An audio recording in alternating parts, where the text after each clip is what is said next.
नमस्कार सभी को गुड आफ्टरनून। सभी का प्राचीन इतिहास की इस क्लास में स्वागत है। इससे पहले वाली क्लास में, कल वाली क्लास में हमने शक शासक देखे थे और पार्थियन देख लिया था। भाई विदेशी आक्रमणकारियों में विदेशी आक्रमणकारी पढ़ रहे थे। विदेशी आक्रमणकारी पढ़ रहे थे कब? जब मौर्यों का पतन हो गया। मौर्यों का जैसे ही पतन हुआ वैसे ही विदेशी आक्रमणकारी फाट पड़े। कहां पे? उद्यम कर दिए, भारत में कर दिए। सबसे पहले उद्यम करने कौन आया? हमने पढ़ा, सबसे पहले आया इंडो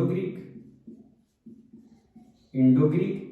इसके बारे में हमने पढ़ा। ड्रेमेटियस प्रथम, ड्रेमेटियस फर्स्ट के बारे में सबसे पहले आया इंडो ग्रीक, ड्रेमेटियस फर्स्ट। उसके बाद शकों की 5 शाखाएं, 3 शाखाएं मोस्ट इंपॉर्टेंट कौन सी पढ़ी? पंजाब, महाराष्ट्र और मालवा, तीनों पढ़ी। फिर देखा हमने पार्थियन का एक शासक गोंडो फर्नेस के समय पे सेंट थॉमस भारत आया था। अब देखो लास्ट विदेशी शासक जो मोस्ट इंपॉर्टेंट है, कुषाण। लिख देते हैं भाई, मोस्ट इंपॉर्टेंट है, ये मोस्ट इंपॉर्टेंट है। ध्यान से पढ़ोगे तो क्वेश्चन अधिक बनेंगे। आज अगर ध्यान दिया तो क्वेश्चन अधिक से अधिक बनेंगे। एग्जाम में अधिक बनेंगे। देखना आज क्या पढ़ने जा रहे हैं, कुषाण के बारे में। विदेशी आक्रमणकारियों में आज कुषाण के बारे में पढ़ना है। कुषाण देखना, आराम से पढ़ाएंगे, आराम से समझना, आराम से पढ़ाएंगे, आराम से समझना।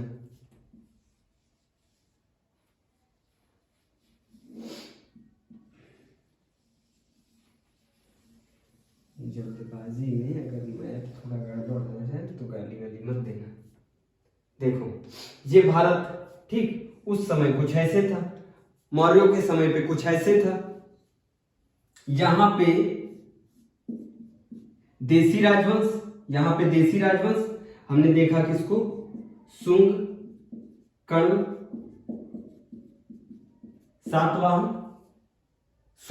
सातवाहन ने अटैक किया। और यहां पे विदेशी राजवंश में हमने किसको देखा सबसे पहले? भाई इंडो ग्रीक। उसके बाद शक, उसके बाद पार्थियन। अब किसको देखने जा रहे हैं? कुषाण को। अब देखने जा रहे हैं कुषाण को। ध्यान से सुनना, ठीक, ध्यान से सुनना। कहीं यहाँ पे रूस है, कहीं यहाँ पे रूस है, ठीक। और यहाँ पे ये वाला भाग बना दिया है और ये वाला पूरा क्या बना दिया? मुर्गे के आकार का क्या है? चाइना। ध्यान से समझना, चाइना, ठीक। इस रूस, ये इसको कहते हैं मंगोलिया। इसको क्या कहते हैं? मंगोलिया, ठीक। दोनों देशों के बीच में, रूस और चाइना के बीच में क्या है? मंगोलिया है। इसी मंगोलिया से आए थे कुषाण।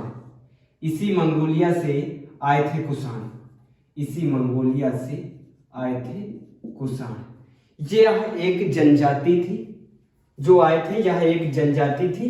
इस जनजाति को टुचेरियन कहते थे। ये जो आए थे कुषाण, इनको क्या कहते थे? पार्थियन के बाद कौन आया? कुषाण। यह एक जनजाति थी, आज के वर्तमान मंगोलिया साइड से आई थी। यह आई थी। यह एक जनजाति थी। कौन सी जनजाति? बड़ा अच्छा नाम, टुचेरियन जनजाति थी। क्या तक समझ में? टुचेरियन जनजाति। सबसे पहले इन्होंने अफगानिस्तान पे आक्रमण किया। आज का वर्तमान का अफगानिस्तान। अफगानिस्तान पे आक्रमण किया, यहां पे आक्रमण करके सक्सेस हो गए अफगानिस्तान में। अफगानिस्तान से लेकर बिहार तक, अफगानिस्तान से लेकर बिहार तक इस पूरे क्षेत्र में अपना शासन फैला दिया। इस पूरे क्षेत्र में शासन अपना फैला दिया किसने? कुषाणों ने। जहां तक आया होगा समझ में, जहां तक खूब समझ में आया हो। कुषाणों में सबसे पहले आया भाई कुजुल कन्फिशस। इसी को कन्फिशस फर्स्ट भी कहते हैं, दोबारा में आया, पहले में ये, दोबारा में आया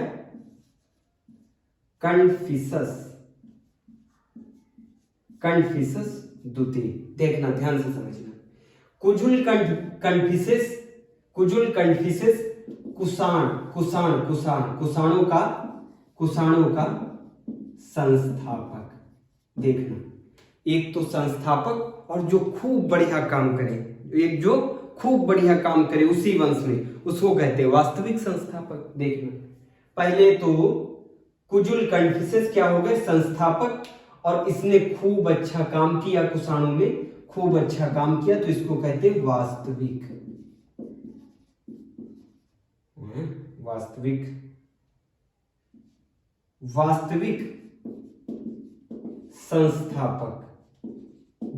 संस्थापक किसका?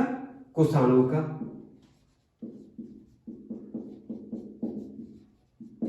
भाई इतनी बात आई होगी समझ में, इतनी बात तो समझ में आई होगी। यहां तक आया समझ में? एकदम आराम से पढ़ेंगे, मोस्ट इंपॉर्टेंट है ना आज का लेक्चर, मोस्ट इंपॉर्टेंट है। धीमे धीमे पढ़ेंगे, ध्यान से, ठीक। देखो, रफ कर देते, अब लिखवा देते।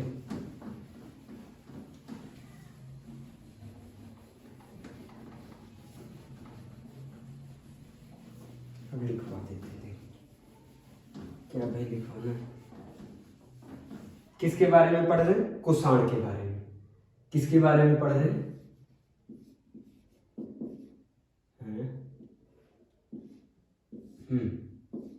इंग्लिश में भी लिख देते, कुषाण के बारे में पढ़ रहे, ठीक। देखना,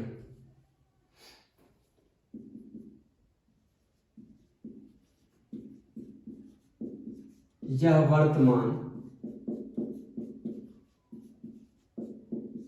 मंगोलिया के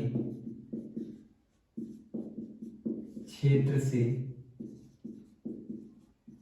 आए थे। यह एक जनजाति थी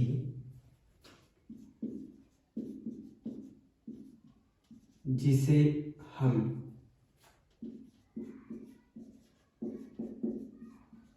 टोचेरियन नाम से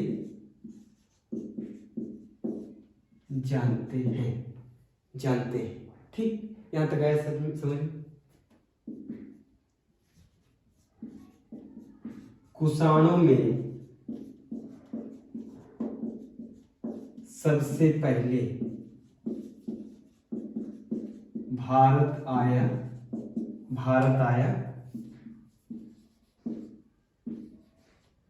कुजुल कन्फिशस, इसी को कन्फिशस प्रथम कहते हैं, यहां तक आया समझ में? इसी को कन्फिशस प्रथम कहते, और यही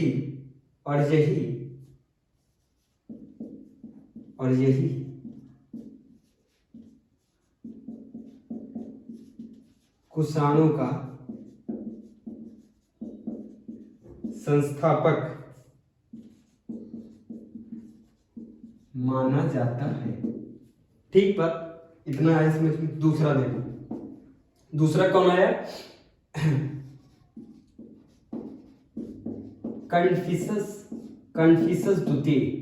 कन्फिशस द्वितीय। इसे इसे कुषाणों का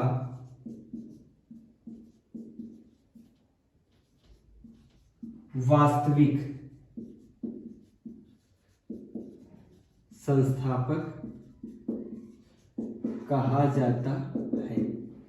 यहां तक नोट डाउन करो भाई, यहां तक नोट डाउन करो।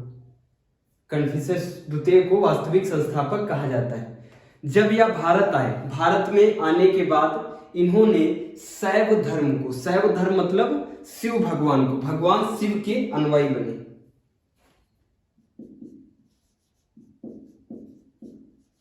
भारत में आने के बाद यह शैव, शैव मतलब भगवान शिव के अनुयायी बने। नोट डाउन करो, याद नोट डाउन करो फटाफट। शिव के अनुयायी बने, भगवान शिव के अनुयायी बने। पता है जितने भी लोग आए विदेशी, वो भारत में ही आकर रह गए, यहीं की धर्म, यहीं की संस्कृति को अपना लिए, यहीं के धर्म और संस्कृति को अपना लिए। कौन कौन आया? इंडो ग्रीक आए, शक आए, कुषाण आए। ये सभी क्या करेंगे? यहीं के हिंदू धर्म को अपना लेंगे। हिंदू धर्म में तो वर्ण व्यवस्था है, आगे बताएंगे इनको वर्ण व्यवस्था में कहाँ रखा जाएगा। वर्ण संकर में क्षत्रियों के 14 वंशजों में एक इनको बना दिया जाएगा, है ना। क्षत्रियों में इनको जगह दे दी जाती है। बाद की बात है, बाद में देखेंगे। हमने क्या देखा? यह शिव भगवान के उपासक थे, शिव को मानने वाले थे। भगवान शिव को मानने लगे यहाँ आने के बाद, जिसका परिणाम हमें इनके सिक्कों पे त्रिशूल से, जिसका यह शिव भगवान के अनुयायी थे, जिसका पता हमें इनके सिक्कों से चलता है। इनके सिक्कों पे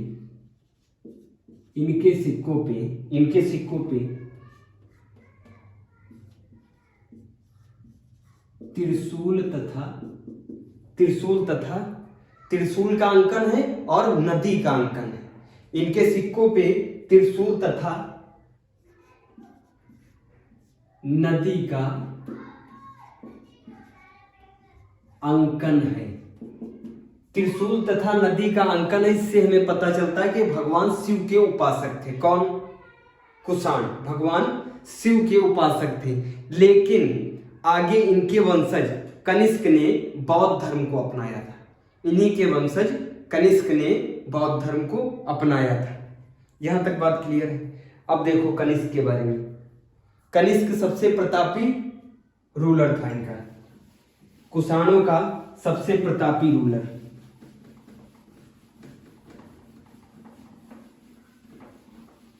कनिष्क के बारे में देखने जाएंगे। कुषाण में कनिष्क के बारे में चर्चा करते। कनिष्क देखना मजेदार भाई, कनिष्क का इतिहास तो मजेदार है। कैसे? रेशम पे टैक्स लेते थे। जो चाइना से यूरोप जाता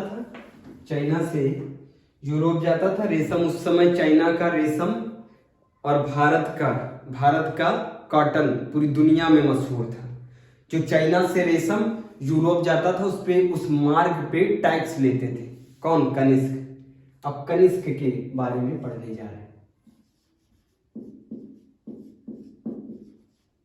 कनिष्क सबसे महान इनके वंश में सबसे महान। कनिष्क इस वंश के सबसे प्रतापी शासक थे। कनिष्क इस वंश के सबसे प्रतापी शासक थे। भारत में कुषाणों के द्वारा सबसे अधिक भूभाग पर शासन कनिष्क के द्वारा किया गया। कनिष्क के द्वारा सबसे ज्यादा भूभाग पे अभी देखेंगे कैसे।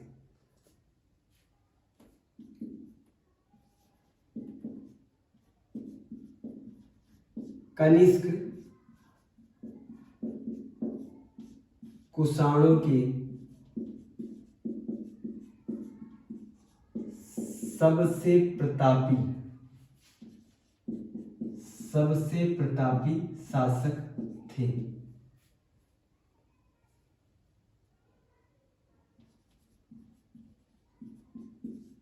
इनके द्वारा भारत के बड़े भूभाग पर कब्जा किया गया। इतनी बात तो सिंपल है। यहां तक क्या भाई, यहां तक कोई दिक्कत नहीं। बड़े भूभाग पर इनके द्वारा कब्जा किया गया। क्योंकि कैसे कब्जा किया गया? क्योंकि इन्होंने शकों को पराजित किया। इन्होंने शकों को पराजित किया 78 ईस्वी में, 78 ईसा में एडी में, एडी समझ में आएगा। बड़े भूभाग पर कब्जा किया गया। बड़े भूभाग पर, भारत के बड़े भूभाग पर कब्जा किया गया क्योंकि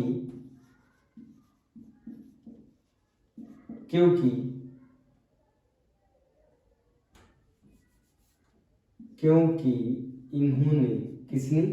कनिष्क ने शकों को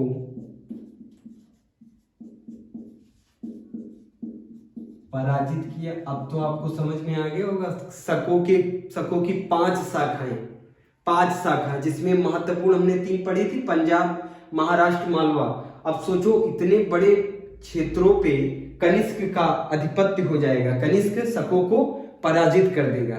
शकों को पराजित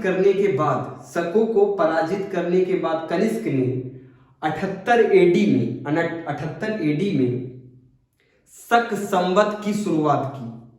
शकों को पराजित किया और 78 एडी समझ में आता ना?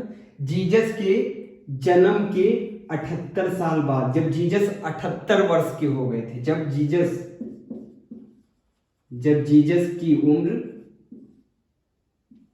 उम्र 78 वर्ष थी, जब जीसस 78 साल के थे,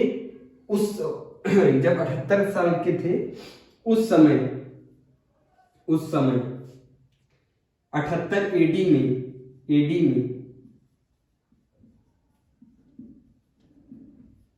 कनिष्क ने, ध्यान से सुनना, शक संवत,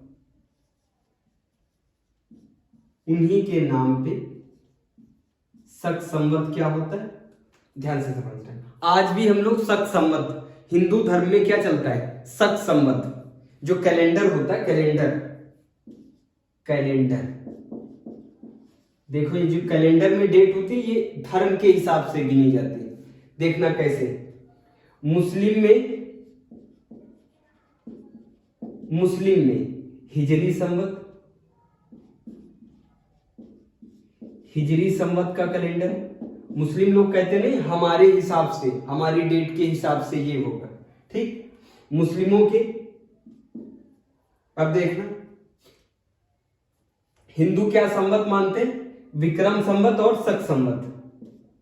एक तो हिंदू विक्रम संवत और भारत सरकार शक संवत मानती। शक संवत भारत सरकार क्या करती? भारत सरकार यही शक संवत का कैलेंडर फॉलो करती। फिर देखना, विदेशियों के द्वारा विदेशियों मतलब अंग्रेजों के द्वारा हमें क्या दिया गया? ग्रेगेरियन, ग्रेगेरियन संवत, ये भी चलता है। जनवरी फरवरी मार्च अप्रैल, ग्रेगेरियन ही तो है, ग्रेगेरियन संवत। शक संवत की शुरुआत की जो भारत सरकार के द्वारा अभी भी प्रयोग में लाया जाता है या लिया जाता है, जो भारत सरकार के द्वारा अभी भी प्रयोग में लिया जाता है। शक संवत की शुरुआत की, शक संवत देखना, भारत सरकार के द्वारा किसने शक संवत की शुरुआत की? क्वेश्चन पूछा जा सकता है कनिष्क ने। इस शक संवत का प्रयोग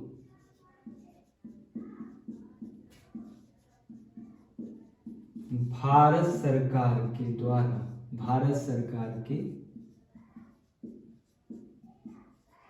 द्वारा किया जाता है। भारत सरकार के द्वारा किया जाता है भाई। जहां तक क्लियर है सभी को? जहां तक क्लियर हो तो सब बताओ। कनिष्क की आर्थिक स्थिति, पैसे वाली आर्थिक स्थिति मजबूत थी, क्योंकि चीन से यूरोप जाने वाला रेशम मार्ग किसके नियंत्रण में था? कनिष्क के नियंत्रण में था। समझ में आएगा, लेकिन इसको रफ करना पड़ेगा तब समझ में आएगा। देखना, इसको रफ करके बताते हैं। वर्ड मैप बनाना पड़ेगा।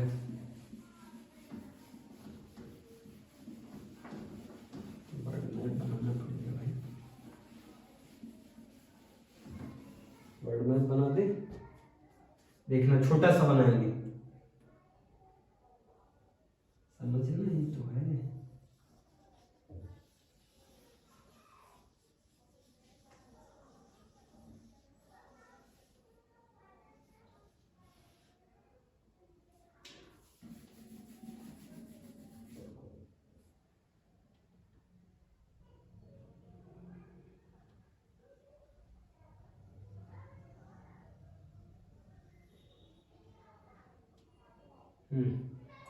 ये हो गया भारत, ये क्या है?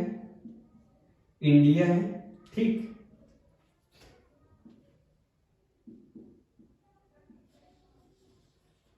ये ऑस्ट्रेलिया है, 4 द्वीपों से बना। ये क्या होता है? जापान, यहाँ पे फिलीपींस। बात जब वर्ल्ड जियोग्राफी पढ़ाएंगे, समय मिला अगर वर्ल्ड जियोग्राफी, तो फिर बताएं, ध्यान। ये क्या है? अफ्रीका, ये अफ्रीका है। और ये देखो, यहीं से कट के ये वाला भाग ये वाला भाग यूरोप है, ठीक। ऊपर का भाग रसिया है, ठीक। और ये वाला भाग अगर पूरा बना दें इसको,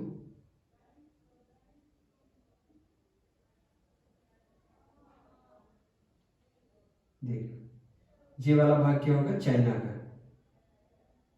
ये वाला भाग मुर्गे की आकार का होता है, ठीक। चाइना का उस समय की बात कर रहे हैं, उस समय की बात।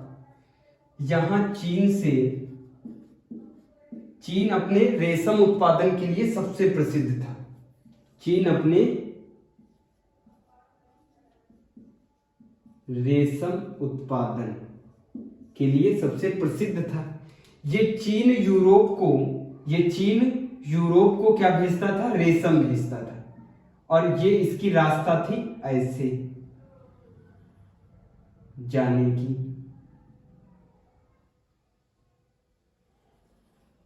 अब बताओ भाई, ये रास्ता है और इस रास्ता पे किसका नियंत्रण है? इस रास्ते पे किसका नियंत्रण है? इस रास्ते पे नियंत्रण किसका है? कनिष्क का। कनिष्क का है। तो जो चाइना रेशम भेजता था, जो चाइना रेशम भेजता था यूरोप को, इस मार्ग से जब ये निकलते थे रेशम लेके, तो इन पे टैक्स लगाया जाता था, इन पे टैक्स कर लगाया जाता था, इन पे कर लगाया जाता था। रेगुलर कर वसूल करते थे। आर्थिक स्थिति कनिष्क की मजबूत थी, आर्थिक स्थिति कनिष्क की मजबूत हो जाती। कनिष्क की आर्थिक स्थिति मजबूत होने का कारण देखा, चीन से जो रेशम जा रहा कहाँ, यूरोप, उस मार्ग पे टैक्स वसूलते हैं कनिष्क। यहां तक आया समझ में? क्योंकि चीन से यूरोप जाने वाले रेशम मार्ग पे कनिष्क का कब्जा था और वो वहां से क्या वसूलते थे, कर वसूलते थे। ये सिल्क रूट कहा जाता है, इसको सिल्क रूट कहते हैं, रेशम मार्ग, सिल्क रूट। और ये क्या लेता था, सिल्क रूट टैक्स, ये सिल्क रूट टैक्स लेता था। जिस समय की हम बात कर रहे हैं ना, जिस समय की हम बात कर रहे हैं 78 AD की लगभग बात कर रहे हैं, इस समय चीन का रेशम सबसे दुनिया में अच्छा विख्यात था। पूरी दुनिया चाहती थी रेशम के कपड़े पहने और चाइना से रेशम ले। तो क्या यूरोप नहीं चाहेगा? यूरोप रेशम मंगाता था कहां से, चाइना से। अगर रेशम जाना है यूरोप तो टैक्स तो कनिष्क को देना पड़ेगा। यहां तक आया समझ में?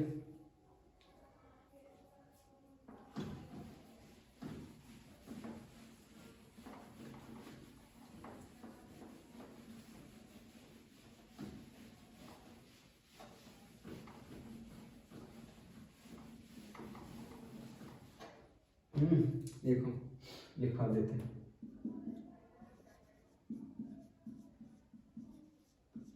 कनिष्क की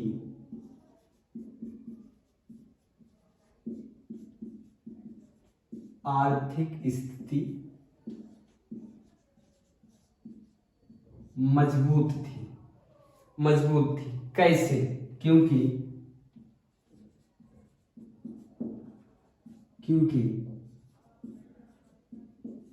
चीन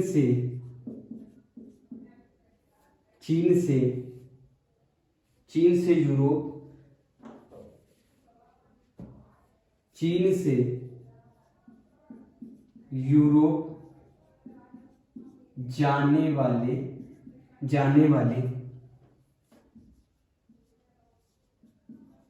रेशम मार्ग इसको कहते हैं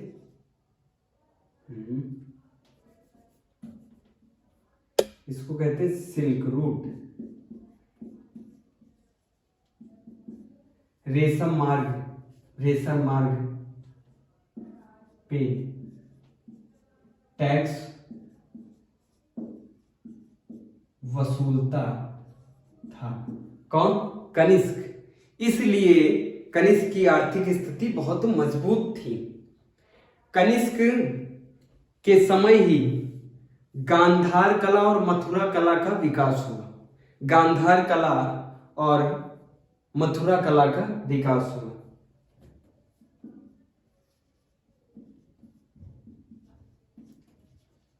कनिष्क के समय ही गांधार कला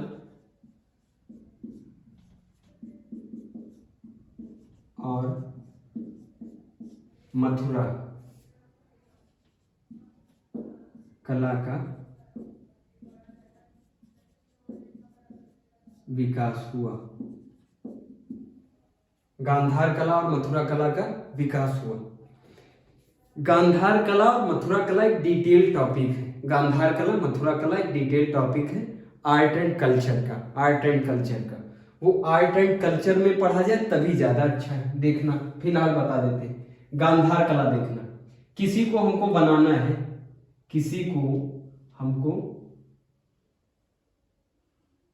भाई बनेगा, किसी को हमने बनाया, ठीक, खूब सजा दिया, बढ़िया से खूब सजा दिया, नाक में बाली पहना दी, कानों में कुंडल पहना दिए, अच्छे से सजा दिया, अच्छे से सजा दिया। इसको सजावटी कला को क्या कहते? गांधार कला। सजावटी कला को गांधार कला कहते हैं। फिर एक प्रकार से और भी हम मूर्ति बना सकते हैं। कैसे? सिर्फ ऐसे एक पत्थर लिया, काटना स्टार्ट किया और यहाँ पे नाक बना दी, मुंह बना दिया, ऐसे करके सिंपल बना दी, आंख बना दी, बस। इसको कहते हैं मथुरा कला। मथुरा कला, मथुरा कला। यहां तक क्लियर है? मथुरा कला ये आर्ट एंड कल्चर का डिटेल टॉपिक है। आर्ट एंड कल्चर, अगर आर्ट एंड कल्चर जब पढ़ाएंगे तब डिटेल में मथुरा कला और गांधार कला पढ़ाएंगे। कनिष्क के काल में ही कश्मीर के कुंडलवन पढ़ाया, बौद्ध संगीति हुई थी। कह रहे ना, कनिष्क के काल में ही कश्मीर के कुंडलवन में बौद्ध की चौथी संगीति हुई थी। अब संगीति से डिस्टर्ब मत होना। संगीति मतलब मीटिंग, चौथी मीटिंग इन्हीं के समय हुई थी। कश्मीर के कुंडलवन में फोर्थ संगीति किसके समय में? कनिष्क के समय में। इनके समय में आयोजन किया गया था। हमने बताया भी है, इसी संगीति में, इसी मीटिंग में बौद्ध धर्म दो संप्रदायों में बढ़ गया था। इसी संगीति में, इसी फोर्थ संगीति में बौद्ध धर्म दो संप्रदाय में बट गया था। पहला क्या? इसी संगीति में दो संप्रदायों में बट गया था। पहला महायान, दूसरा हीनयान। पढ़ा चुके हैं बौद्ध धर्म में, पढ़ा चुके। जब बौद्ध धर्म पढ़ा रहे थे तब खूब पढ़ाया था हीनयान के बारे में, महायान के बारे में, है बिग साइकिल, है ना, ये सब बताया था, खूब पढ़ाया था महायान के बारे में, हीनयान के बारे में। महायान में मूर्ति पूजा, हीनयान में आत्मचिंतन के माध्यम से। हाँ। जब इनके समय में बौद्ध संगीति हो रही, इतना ज्यादा प्रोटेक्ट कर रहे हैं बौद्ध धर्म को, तो इतना तो समझ में आता है कि इन्होंने बौद्ध धर्म के महायान संप्रदाय को अपनाया। इन्होंने बौद्ध धर्म के कनिष्क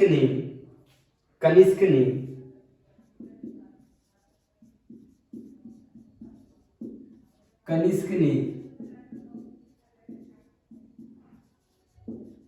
बौद्ध धर्म के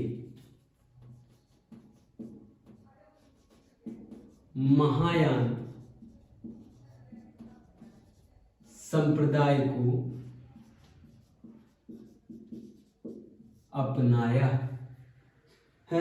यहां तक बात क्लियर है? जहां तक बात क्लियर है, दिख तो रहा है साहब? हाँ, दिख रहा है।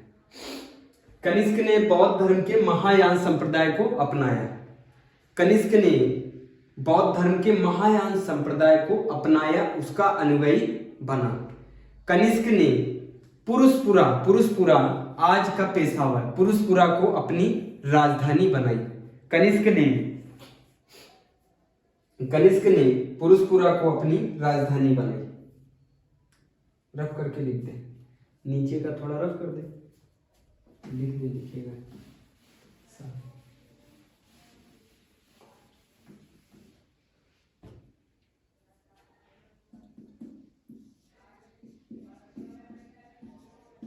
कनिष्क ने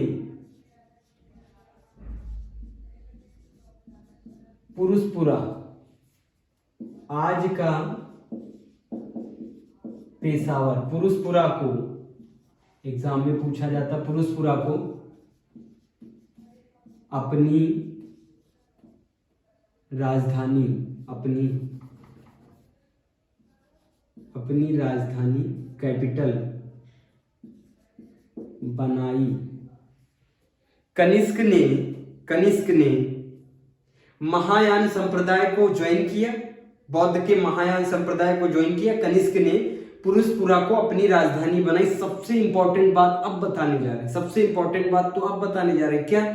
कनिष्क ने शुद्ध सोने के सिक्के चलाए। कनिष्क ने शुद्ध सोने के सिक्के चलाए। कनिष्क ने, सबसे इंपॉर्टेंट बात, कई बार पूछा गया भाई, इंडो ग्रीक शासकों ने सोने के सिक्के भारत में सबसे पहले चलाए। भारत में सबसे पहले शुद्ध सोने के सिक्के कनिष्क ने चलाए। भारत में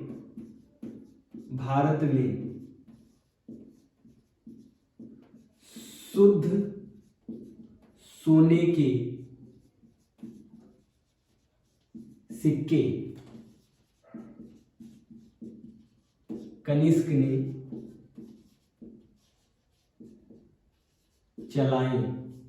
ये डाल दिया यहां पे इंपॉर्टेंट, मोस्ट इंपॉर्टेंट डाल दिया है। नोट डाउन करो फटाफट नोट डाउन करो। आज कोशिश करेंगे कि पूरा कंप्लीट नहीं हो पाएगा, है कनिष्क हो जाएगा बस। फिर इसके बाद वाले लेक्चर में गुप्त काल स्टार्ट करेंगे। पहले मौर्योत्तरकालीन समाज देखेंगे।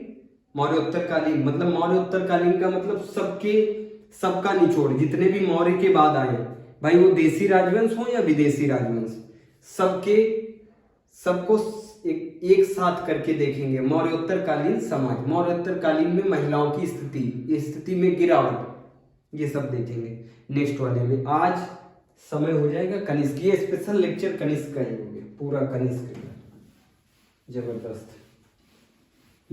कनिष्क और कुछ पढ़ने की जरूरत नहीं है, ज्यादा जिसकी इच्छा हो वो एनसीईआरटी पढ़े 11th-12th की। वैसे इसमें एनसीईआरटी जो पढ़ा रहे हैं, इसमें एनसीईआरटी है, आर.एस. शर्मा है, प्लस मेरे नोट्स हैं, तो इतना सफिशियंट है। फिर एग्जाम कोई भी हो, मुझे लगता है इतना सफिशियंट है। लगाना क्वेश्चन पेपर लगा लेना, क्वेश्चन पेपर लगाना पीसीएस का, हिस्ट्री पार्ट से क्वेश्चन पेपर लगाना, lower PCS, video, RO, ARO लगाना। देखो फटाफट कैसे क्वेश्चन, फटाफट आंसर बनते हैं। देखना, कनिष्क के दरबार में विद्वान, कनिष्क पढ़ रहे, कनिष्क के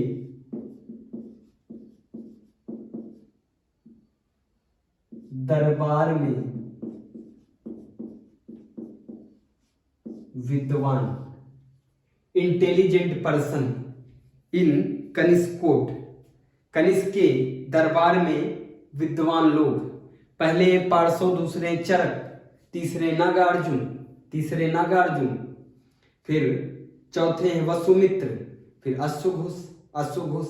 5 लोग बताएंगे, 5 लोगों के नाम। कनिष्क के दरबार में विद्वान मतलब इंटेलिजेंट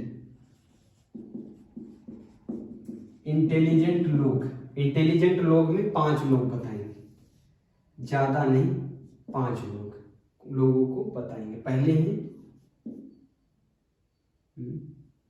पहले पार्सो कैसे लिखा जाएगा?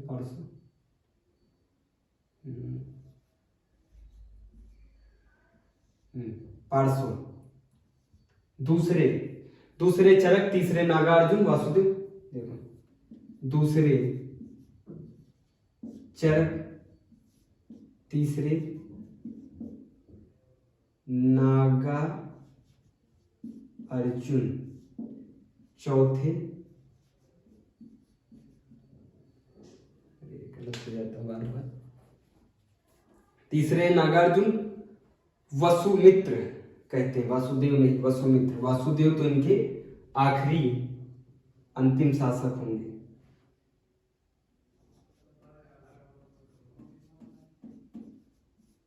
वसुमित्र, चौथे हैं वसुमित्र और 5वें अश्वघोष। ये इंपॉर्टेंट है, 5वें वाले अश्वघोष। देखो इसमें इंपॉर्टेंट कौन है सबसे ज्यादा? चरक पूछे गए एग्जाम में पूछे गए चरक किसके दरबारी थे? दरबारी विद्वान थे। चरक किसके दरबारी विद्वान थे? कनिष्क के। चरक कनिष्क के दरबारी विद्वान थे। ठीक। पूछा गया नागा अर्जुन किसके दरबारी विद्वान थे? तो किसके थे? कनिष्क के। अश्वघोष मोस्ट इंपॉर्टेंट अश्वघोष। अश्वघोष किसके दरबारी विद्वान थे? इंटेलिजेंट पर्सन कनिष्क के। क्या तक क्लियर हो गया हो तो बताओ। अब देखो यहां तक कनिष्क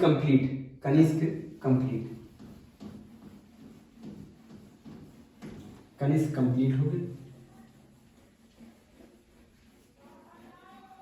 अब देखो वासुदेव कुषाण वंश का अंतिम शासक था। शक और कुषाण पूरी तरह से भारत में बस गए। देखना ये तो एकदम स्पेशल तरीके से बताएंगे। देखना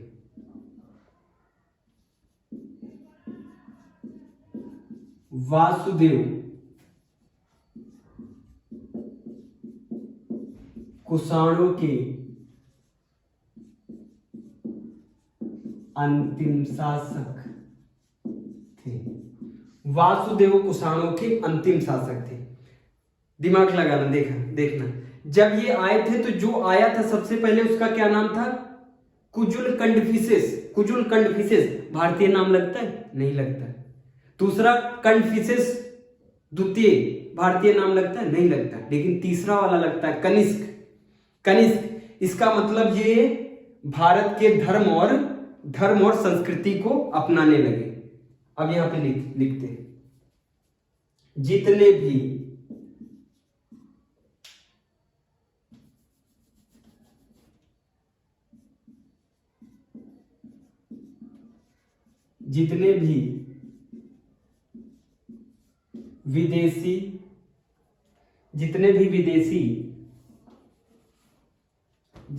विदेशी भारत आए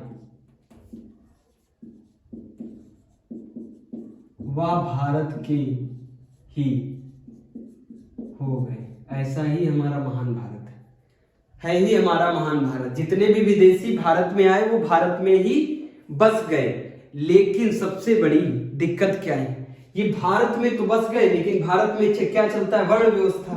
भारत में चलती वर्ण व्यवस्था चलती। इस वर्ण व्यवस्था में सबसे ऊपर कौन है?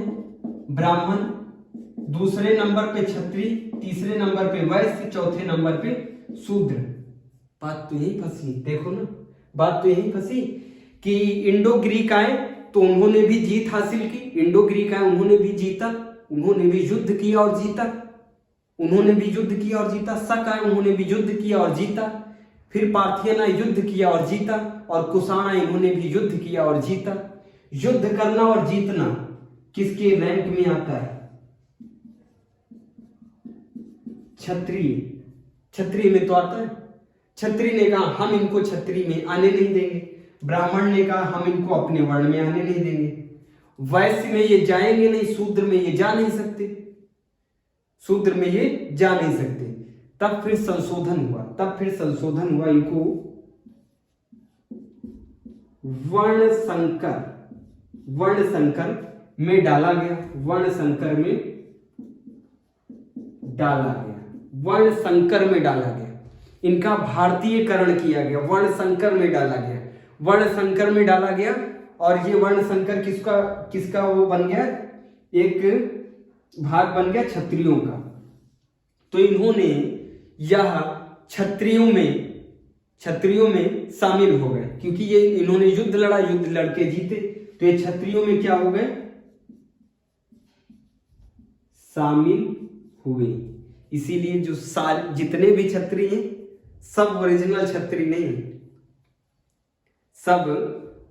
क्षत्रिय नहीं है। जितने भी भारत में क्षत्रिय सब ओरिजिनल क्षत्रिय कैसे हैं भाई? हो सकता हो कुषाण हो सकता कई तो हूं लिखते हूं लिखते अपने नाम के आगे, नाम के आगे पीछे हूण लिखते, सीधे सीधे हूण। यहां तक आया समझ में? देखना, कुछ क्षत्रिय में चले गए और जैसे मीनांडर मिलिंद, जैसे मीनांडर मिलिंद, मिलिंद ने तो संवाद किया था नागार्जुन से, नागार्जुन ने सारे उत्तर दे दिए मिलिंद के, मिलिंद ने क्या अपना लिया? बौद्ध धर्म सबसे ज्यादा। कुछ तो बौद्ध धर्म में गए, कुछ तो बौद्ध धर्म में गए, जैसे मीनांडर, जैसे मीनांडर। यहां तक आया समझ में? अब देखो कुषाणों से संबंधित महत्वपूर्ण तथ्य, कुषाणों से संबंधित महत्वपूर्ण तथ्य करा के स्टॉप कर देंगे। कुषाणों से संबंधित महत्वपूर्ण तथ्य कराएंगे, फिर कल की क्लास में देखेंगे प्रशासन वगैरह, मौर्योत्तरकालीन हिसाब किताब देखेंगे, फिर गुप्त काल स्टार्ट करेंगे, गुप्त काल डिटेल में।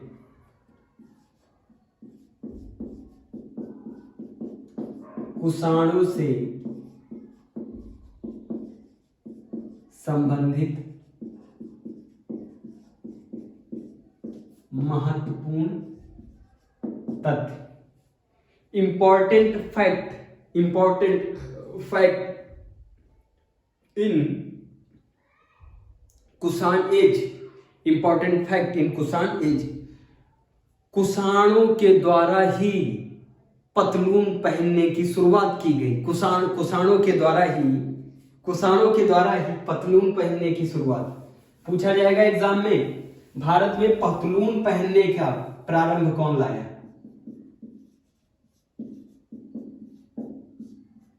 कुषाणों के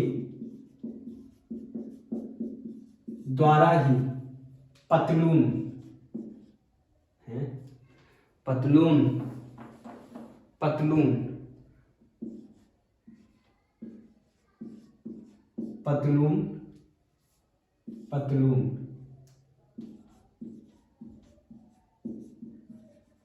पहनने की शुरुआत की गई। कुषाणों में महत्वपूर्ण तथ्य में क्या देख रहे हैं? कुषाणों के द्वारा ही सबसे पहले पतलून पहनने की, पतलून पहनने की शुरुआत की गई। कुषाणों के समय वस्त्र व्यवसाय एक प्रमुख व्यवसाय था। कुषाणों के समय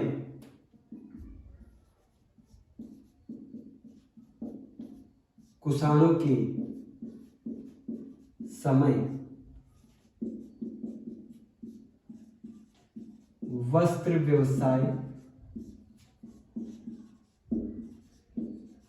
एक प्रमुख व्यवसाय था। ऐसे ही आरओआर में, पीसीएस में ऐसे ही क्वेश्चन देख लेना, यूपी पीसीएस में ऐसे ही होगा। इनमें से कौन सा कथन सही है? सही कथन का चयन करें। सीधे क्वेश्चन आएगा, सही कथन का चयन करें। पहला क्वेश्चन, पहला ऑप्शन क्या है? देखो, पहला होगा कुषाणों के द्वारा पतलून पहनने की शुरुआत की गई।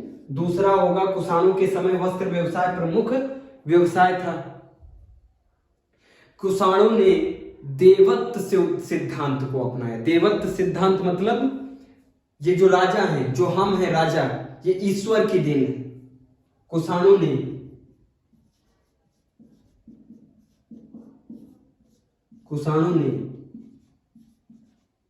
देवत्व सिद्धांत को अपनाया। अशोक ने भी अपनाया था भाई, चंद्रगुप्त मौर्य ने अपनाया था, अशोक ने अपनाया था। देखो देवत्व सिद्धांत क्या होता है, ध्यान से समझना। एक तो होता है, आज जैसे राजा आज चुना जाता है, आज भी अगर देखा जाए तो प्रधानमंत्री क्या होता है? देश का राजा है, देश का राजा है, लेकिन उसके लिए क्या होता है? चुनाव, उसके लिए चुनाव होता है। लेकिन अगर यही प्रधानमंत्री कहे हम ईश्वर की देन है और हमारे जितने भी वंशज आएंगे, हमारे जो पुत्र होंगे वो भी ईश्वर की देन होंगे, वही राजा बनेंगे, इसको कहते हैं देवत्व सिद्धांत। देवत्व सिद्धांत, ईश्वर का पुत्र, अपने आप को ईश्वर का पुत्र बताते थे। इन्होंने महाराजा धीराज की उपाधि दी। कुषाणों ने महाराजा धीराज की उपाधि भी ली। ज्यादा इंपॉर्टेंट नहीं, इतना नोट डाउन कर लो, ये मोस्ट इंपॉर्टेंट रहेगा आपके लिए। कुषाणों ने पतलून की शुरुआत की, इनके समय पे वस्त्र व्यवसाय प्रमुख व्यवसाय था। आगे के लेक्चर में, कल वाले लेक्चर में मौर्योत्तर कालीन समाज स्टार्ट करेंगे। मौर्योत्तर कालीन जब स्टार्ट करेंगे, ध्यान से समझना, कितना टाइम, हाँ भाई बहुत समय हो गया। देखो मौर्योत्तर कालीन जब कल स्टार्ट करेंगे तो उसमें सबको मिला देंगे। देसी राजवंश पढ़ा है हमने, देसी राजवंश को भी और विदेशी राजवंश को भी। इनके समय में समाज कैसा था, पूरे भारत में समाज कैसा था, ये बताएंगे नेक्स्ट क्लास में। ठीक है, नोट डाउन कर लो, मोस्ट इंपॉर्टेंट है टॉपिक।